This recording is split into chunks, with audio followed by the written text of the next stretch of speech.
शबरी भगवान राम की परम भक्त थी। वह शबर जाति की एक भोली भाली लड़की थी। शबर जाति के लोग देखने में बहुत कुरूप होते हैं, लेकिन शबरी इतनी कुरूप थी कि शबर जाति के लोग भी उसका तिरस्कार करते थे। शबरी के माँ बाप को शबरी के वियवल की बहुत चिंता होती थी। वे दिन रात बस इसी चिंता में डूबे रहते थे कि आखिर शबरी के वैवाहिक जीवन का क्या होगा। आखिरकार शबरी के माता पिता को शबर जाति का एक विवाह योग्य लड़का मिल गया। माता पिता के रात्रि में शबरी का विवाह कर उसे रात्रि में ही विदा कर दिया। उन्हें डर था कि कहीं लड़का शबरी को देखकर विवाह के लिए इनकार न कर दे। शबरी अपने पति के साथ रात्रि में ही निकल गई। आगे आगे शबरी का पति चल रहा था और पीछे पीछे शबरी। चलते चलते वे दंतकवन में आ पहुंचे। वहां उन्हें सुबह हो गई। लड़के ने सोचा, देखूं तो सही मेरी स्त्री कैसी दिखती है।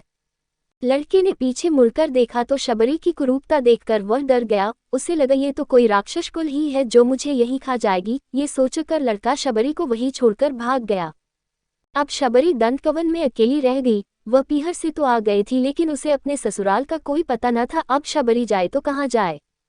दंतकवन में रहने वाले ऋषि शबरी को अछूत मानकर उसका तिरस्कार करने लगे। उसी वन में मतंग नाम के एक ऋषि महात्मा रहते थे। मतंग ऋषि को शबरी को देखकर उस पर दया आ गई। उन्होंने शबरी पर कृपा कर उसे अपने आश्रम में रहने के लिए शरण दे दी। दूसरे ऋषि मुनियों ने जब ये सब देखा तो उन्होंने इस बात का बहुत विरोध किया कि उन्होंने एक कुरूप और अछूत जाति की लड़की को अपने आश्रम में शरण दे दी। लेकिन मतंग ऋषि ने किसी की भी एक बात न सुनी। उन्होंने प्रेम से शबरी के सर पर हाथ रखा और कहा, बेटा तुम घबराओ नहीं। जैसे कोई पुत्री अपने माँ बाप के पास रहती है, वैसे ही तुम मेरे पास रह जाओ। शबरी अब खुशी खुशी मतंग ऋषि के आश्रम में रहने लगी। शबरी को ऋषि मुनियों की सेवा करने में बड़ा आनंद आता था। सब ऋषि मुनि शबरी का तिरस्कार करते थे, इसलिए शबरी छिप छिप कर उनकी सेवा किया करती थी। रात में जब सब सो जाया करते थे तो शबरी रात में ऋषियों के स्नान के लिए पंपा सरोवर जाने वाले रास्ते को जाकर बुहार देती थी। जहाँ कंकड़ पत्थर पड़े होते थे उन्हें हटाकर वहाँ बालू बिछा देती थी। ऋषियों के लिए ईंधन लाकर रख देती थी। अगर कोई शबरी को देख लेता तो वह वहां से डर के मारे भाग जाती थी। उसे डर था कि कहीं मेरी छाया ऋषि मुनियों पर पड़ गई तो वह अशुद्ध हो जाएंगे। बस इसी प्रकार ऋषि मुनियों की सेवा में उसका समय बीतता गया।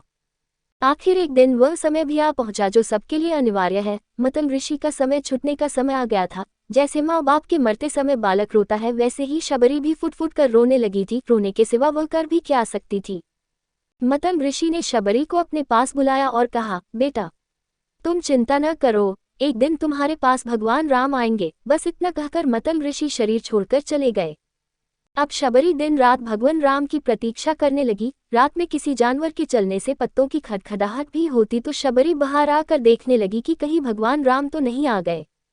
वो प्रतिदिन कुटिया के बाहर पुष्प बिछाती और तरह तरह के फल लाकर रख देती थी। फलों में भी बढ़िया बढ़िया फल राम जी के लिए चख कर रख देती थी। फिर राम जी नहीं आते तो अगले दिन फिर नए फल ले आती। राम जी को भोजन करने का उसके मन में बहुत उत्साह था। प्रतीक्षा करते करते एक दिन शबरी की साधना सफल हुई। मतंग ऋषि के वचन सत्य हुए। भगवान राम शबरी की कुटिया में पधारे। कई बड़े बड़े ऋषि मुनियों ने भगवान राम से उनके आश्रम में चलने के लिए प्रार्थना की, लेकिन भगवान राम केवल शबरी की कुटिया में आए। जैसे शबरी को भगवान राम से मिलने की तीव्र इच्छा थी, ठीक वैसे ही भगवान राम को भी शबरी से मिलने की उत्कंठा थी। भगवान राम शबरी की कुटिया में पहुंचे। शबरी के आनंद की सीमा नहीं रही। वह भगवान के चरणों में लिपट गई। जल लाकर उनसे भगवान के चरण धोए, फिर आसन बिछाकर भगवान को बैठाया। फल लाकर शबरी ने भगवान के सामने रखे और प्रेम पूर्वक उनको खिलाने लगी।